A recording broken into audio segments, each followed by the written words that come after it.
In 2005, LucasArts developed and published an absolutely incredible game based on a very niche piece of intellectual property that had had no significant cultural impact on the world.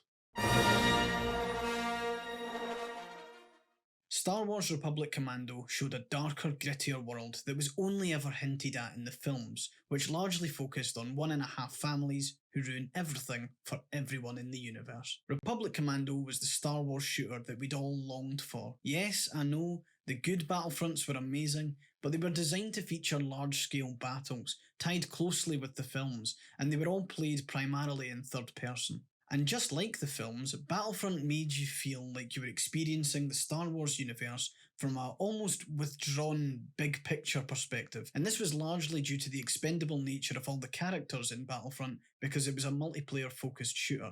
Like all of the best Star Wars stories, Star Wars Republic Commando wasn't strictly confined to focusing on the main arcs of the films and their characters. Republic Commando doesn't feature Jedi or the Force, and because of that, it doesn't need to be as pure. It was a war story in Star Wars as opposed to a Star Wars story. I mean, it wasn't like Star Wars was without its darker moments, but Republic Commando contained a grittiness that the films could only ever really flirt with. It's not unfair to say that Star Wars Republic Commando is the Saving Private Ryan of Star Wars. You experience the world entirely in first person through the eyes of Delta 38, and when a game gives you a windscreen wiper to clean the Geonosian blood, Trandoshan blood, and droid juice off of your visor, you know you're not on Camino anymore.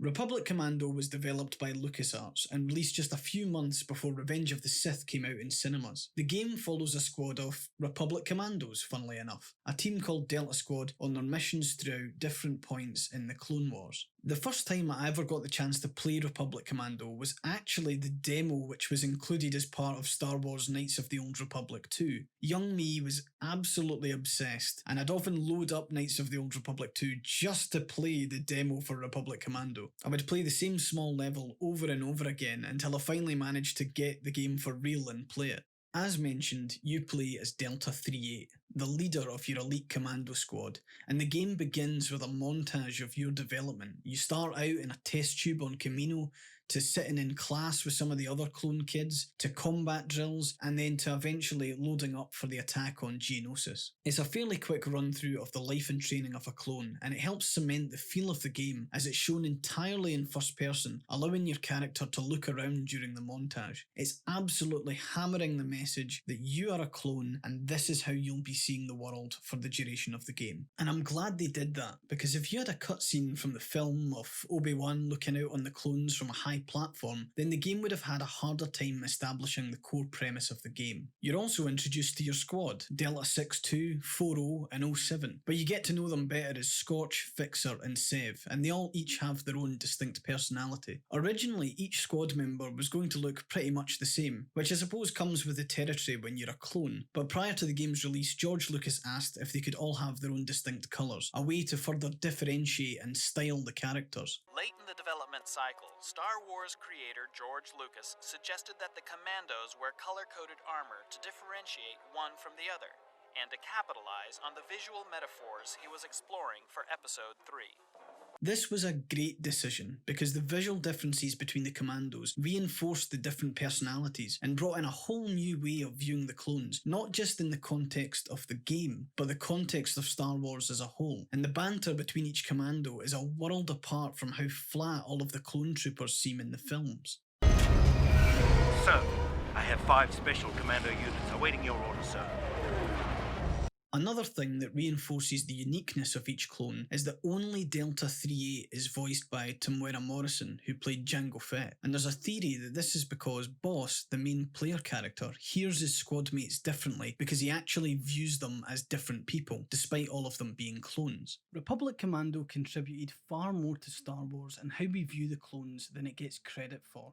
It set the baseline for what I'm going to call clone trooper culture, and this begins even before the game starts with an absolutely awesome title screen. After the signature LucasArts logo fades, you're hit with a Mandalorian battle chant called Vode An, which translates to Brothers All in ancient Mandalorian. You've not even started playing and you're getting Star Wars lore absolutely pelted at you. The song seems to take inspiration from Viking chants, and Jesse Harlan did a great job composing the original score, which in my opinion can stand shoulder to shoulder with the John Williams score, which is also peppered throughout the game. And this is cool for a number of reasons, because you can actually hear other Mandalorian battle chants throughout the game. It establishes the type of culture that the clones grew up with, something that hadn't actually been showcased in Attack of the Clones. It also introduces how the clones view each other, as brothers.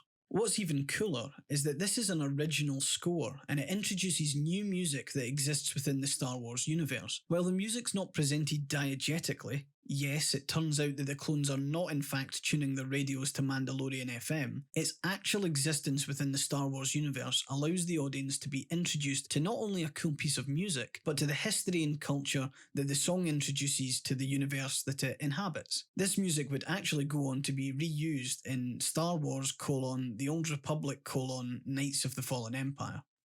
So I'd like to think Republic Commando was a testbed that proved that clones could be more than faceless cannon fodder. And if the Clone Wars TV series is anything to go by, Republic Commando walked so the animated show could run.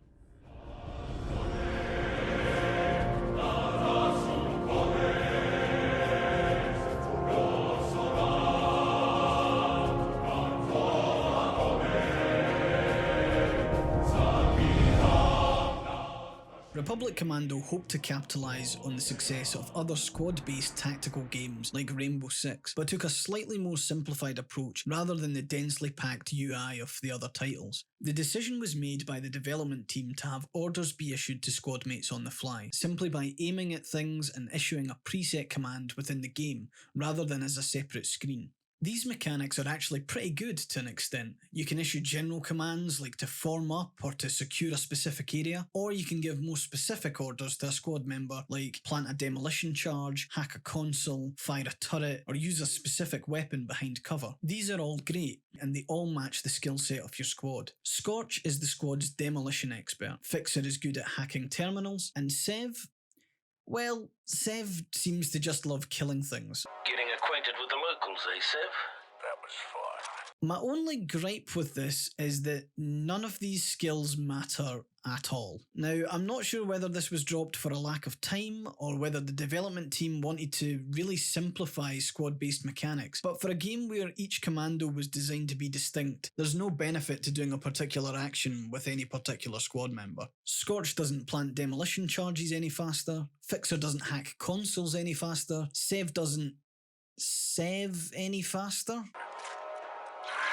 The thing is that each member is introduced as being particularly good at a certain skill, so failing to capitalise on that is just slightly disappointing. It would have added another really interesting layer of strategy to the game. However, that doesn't detract from the strategic decisions you'll make throughout the game's three main campaigns, where having a squad mate endlessly chucking grenades could be key to your success. Only other FPS I'd actually really played up until this point was Halo Combat Evolved, so I'd never seen the same level of interactivity with NPCs.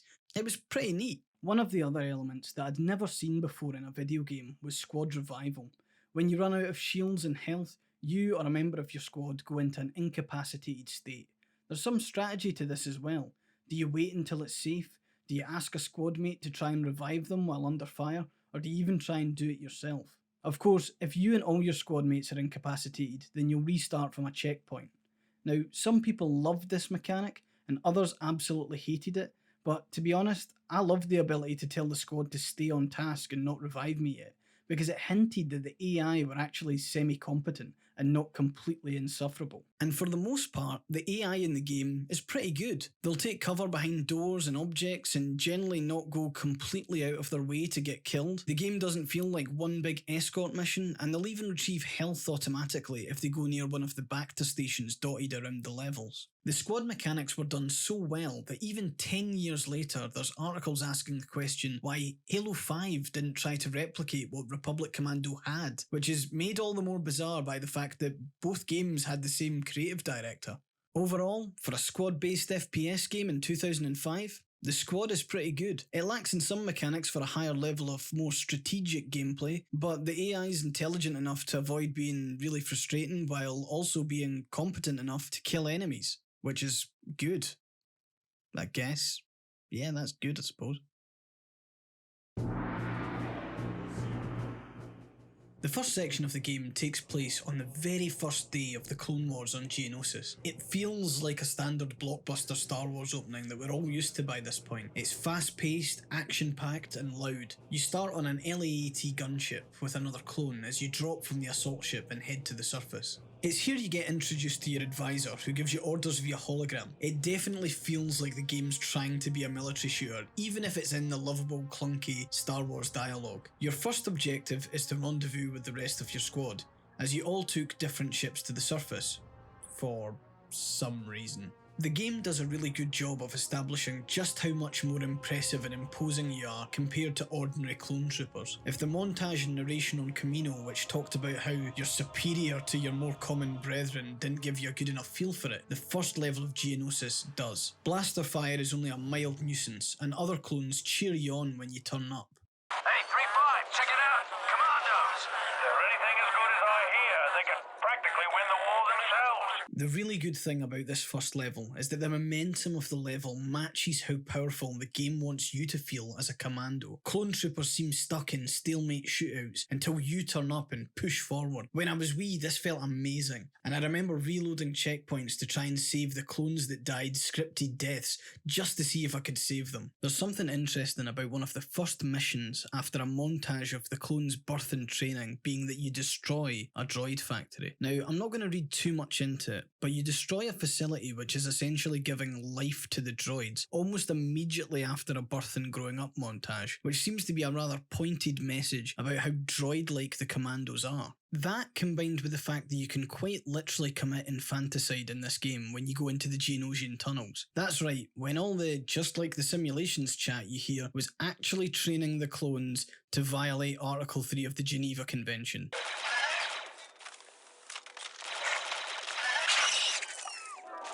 Just like the simulation. Again, maybe not uncommon for Star Wars, but still weird that it happens twice.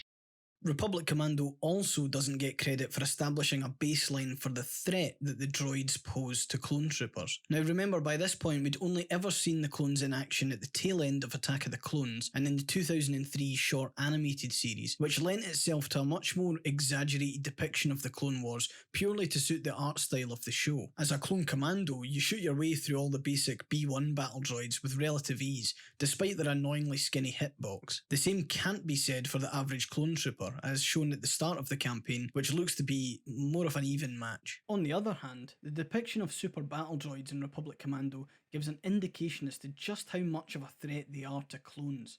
They are absolute units in the game, and they feel like a very real threat. This is in stark contrast to how they're portrayed in the films, where they seem much weaker, because when you're a Jedi, a lightsaber makes pretty much everything a one-hit kill. Even in The Revenge of the Sith, which came out after the game's release, the super battle droids that R2 fights in the hangar are more there for comic effect as they slip and fall, whereas both the Clone Wars and The Mandalorian have shown super battle droids and definitely taken a more serious view on how much of a threat they were. When it comes to actually squaring off against most enemies, the standard shooting mode is fine, but with super battle droids you're encouraged to switch to your anti-armor weapon attachment. However, ammo for this tends to be in short supply, meaning you really have to think about how you approach these encounters. Or you can throw an EMP grenade and run up and knife the living daylights out of them like your life depends on it. The cool thing with super battle droids is that damage can make armor fall off, and that makes them not only more vulnerable to attack, but provides more interesting visual feedback than just a health bar. This first section of the game also introduces you to Republic Commando's endless enemy respawn style mechanic. It sounds absolutely horrible phrased like that, but droid dispensers are a good way of keeping pressure on the player, and there's also a bit of strategy to it, prioritising which one to take out first. All in all, it's a great introduction, starting on the very first day of the Clone Wars. The entire game was originally planned to take place on that one day on Geonosis, but instead, the game does something absolutely amazing.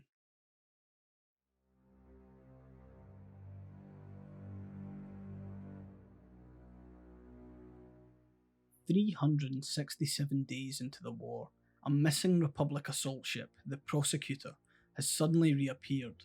No communications have been received, and Delta Squad are tasked with investigating. There's a bit of banter prior to the beginning of the mission, and then the tone completely shifts.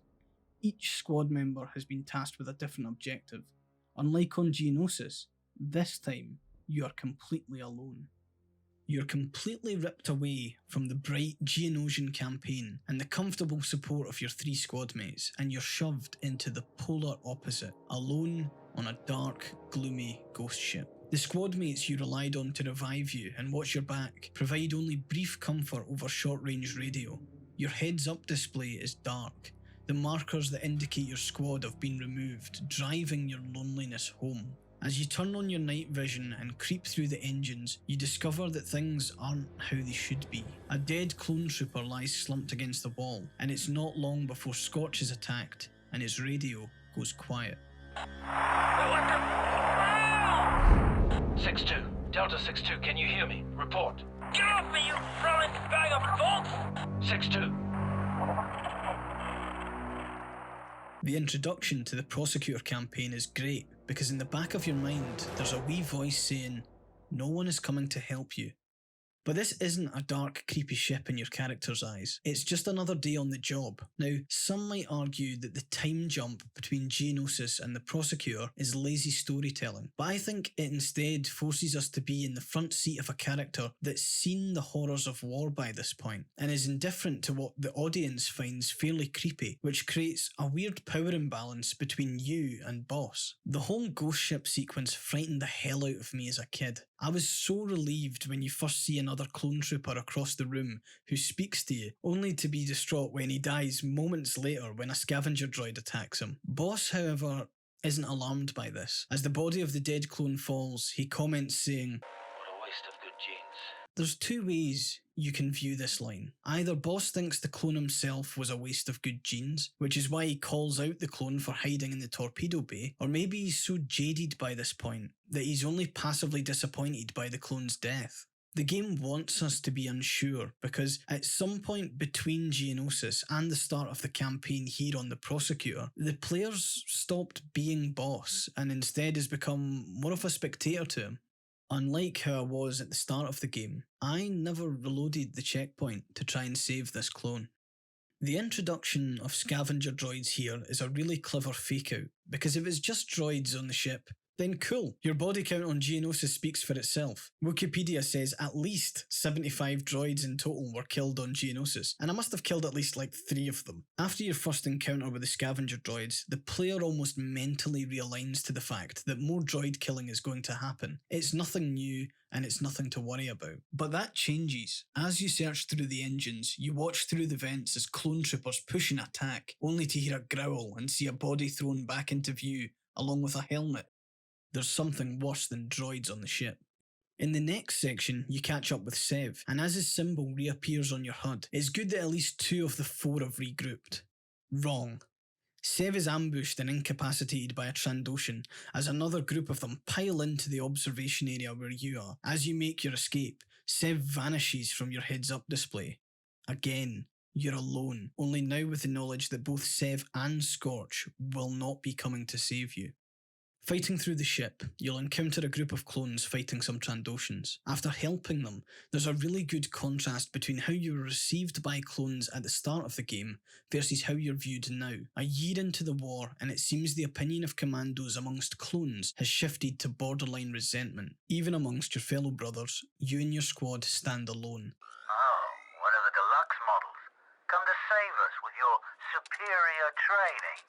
This deluxe model is the only thing standing between you and a bloody death, so you'd best be showing some respect, trooper. This section of the game is fascinating, how it shows and demonstrates that change in attitudes from clones to commandos. There's a few clones left on the ship, and you do actually get the opportunity to save some of them if you're fast enough. The game cleverly circumvents the issue as to why the clone troopers can't join you. It's too bad only commandos get back to processing and plots. The first squad mate you regroup with is Fixer. You hold off an attack while he unlocks the door behind you, and the second he rejoins your squad, it feels like you've not got an arm tied behind your back anymore. On Camino, you were told that each member of the squad feels like a piece of a whole person, and finally being able to issue commands again makes you feel so much more effective in combat, and as you fight your way to the bridge, it's relieving to finally be back to full strength. After disabling the jammer on the bridge, the advisor is able to get in contact again and instructs the squad to blow up a Trandoshan dropship in the hangar. You fight your way out of the detention centre, and it is here you discover where the majority of the clone troopers ended up, and more terrifyingly, how they got there. Isn't that what those scavengers are for?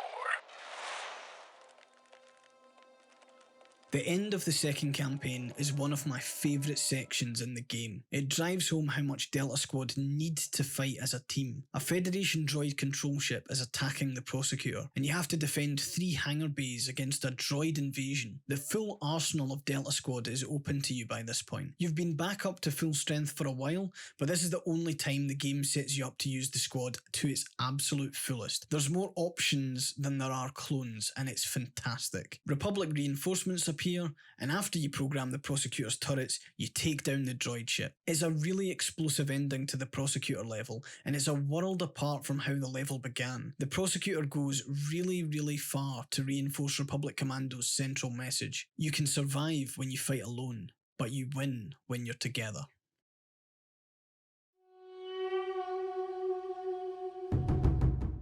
The final part of the game takes place on the Wookiee homeworld of Kashyyyk, a year after the events of the Prosecutor, so by this time the clones have been fighting for 785 days. The war is obviously taking its toll on the squad. The camaraderie of Geonosis feels extremely distant, especially with how bloodthirsty Sev has become. He's pulled up by Boss right at the start of the level for hoping the Trandoshans don't surrender, and later on even Scorch gets creeped out by the way that he's acting. This place gives me the creeps. A Scorch, nothing better than a jungle hunt.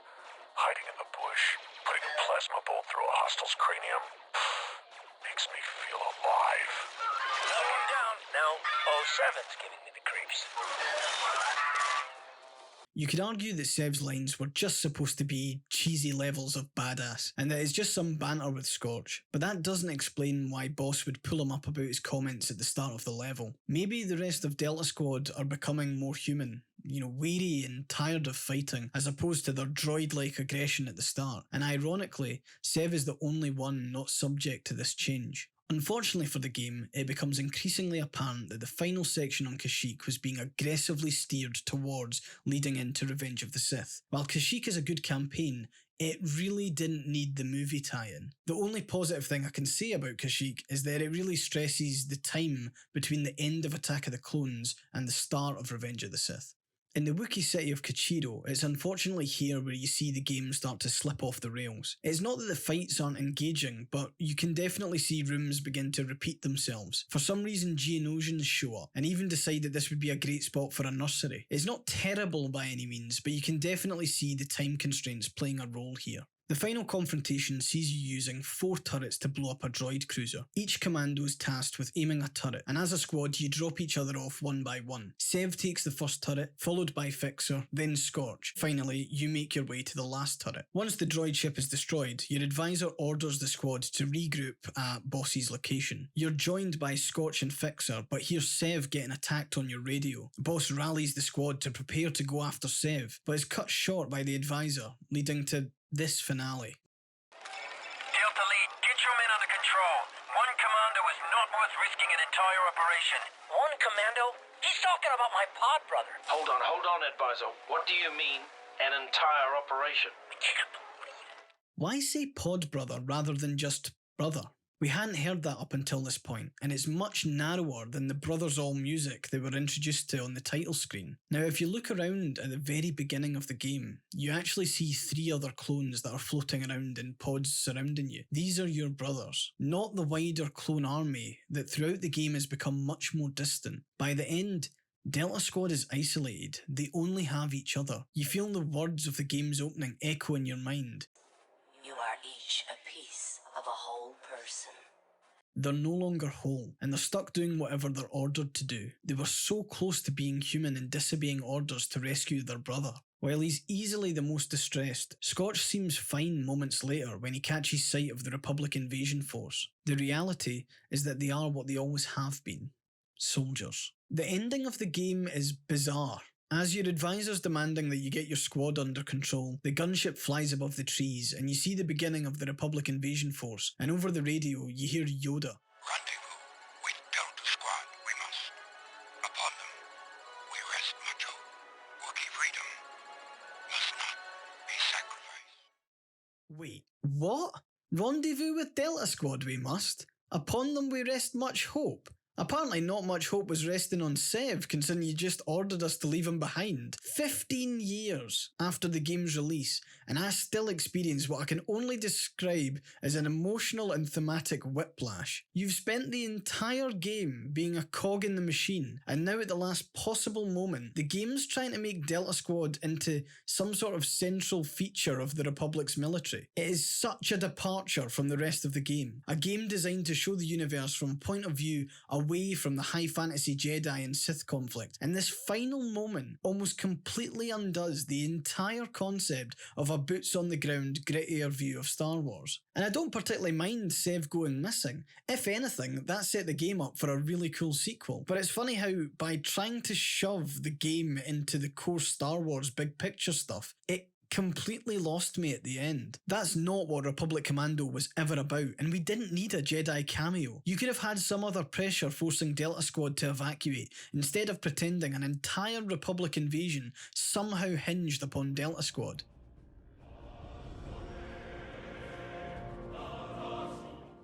It's a shame we didn't get to see more of Delta Squad. Prior to Republic Commando's release, there was actually some really early stage developments for a sequel called Imperial Commando, but it existed mainly as concept art and was unfortunately cancelled even before Republic Commando's release as part of a shake-up at LucasArts. This shake-up unfortunately meant developer redundancies, and the idea of games featuring Delta Squad faded away.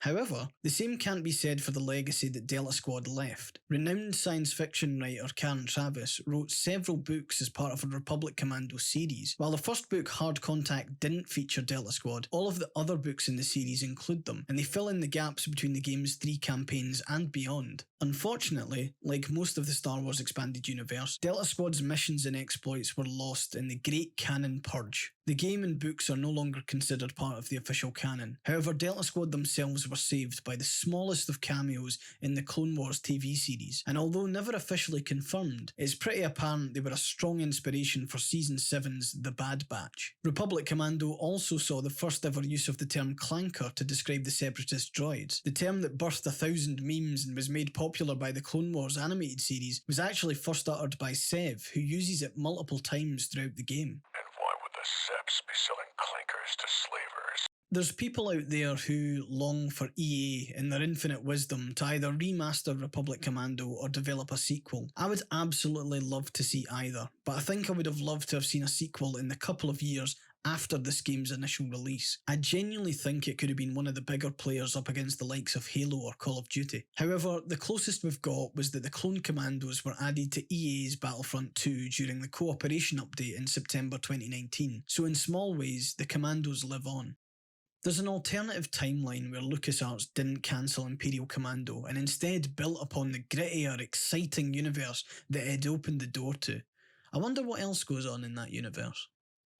Republic Commando was and continues to be an amazing game. It had all the right elements to make it a serious Star Wars FPS contender to go up against the rest of them. The work that was put in by the development team is evident in the special features sections that you unlock after each campaign. They even went so far as to hire a special forces guy to show the animation team how door breaches could be done. It's nice that these special features were made available with the campaign progression. My favourite is discovering that the sound of the Trandoshan's footsteps are actually a pineapple that's been cut in half. It really seems like it was a labour of love for the team. Unfortunately, it was released just a few months after Halo 2, and the same year as Battlefront 2, and the resulting comparison amplified the sales gap, which is a real shame because the game received pretty good reviews and is still loved by fans. I think it's worth recognising how Republic Commando laid the groundwork for showing the clones in a way that the films never managed to do, from creating unique designs and nicknames to showing each clone with a distinct and real personality. Republic Commando walked so that the Clone Wars could run. It gave us a fleeting glimpse at a grittier Star Wars universe, which has continued to hold the interest of fans for the past 15 years. I suppose the last thing for me to say is... Delta Squad, lock and load. Thanks for watching.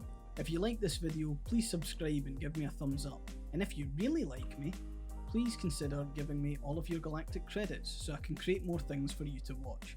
For those who've watched my previous stuff, you'll see production qualities jumped a fair bit, and that couldn't have happened without your support. I'd also like to thank all of the lovely people on the right hand side, but a special thanks to patrons Suzanne Brown, Dylan Aitken, Fitz Amosov, Jeanette Patterson, Lego 2x4, Fitzy182, Talesian and Mastergun117. Thanks very much folks.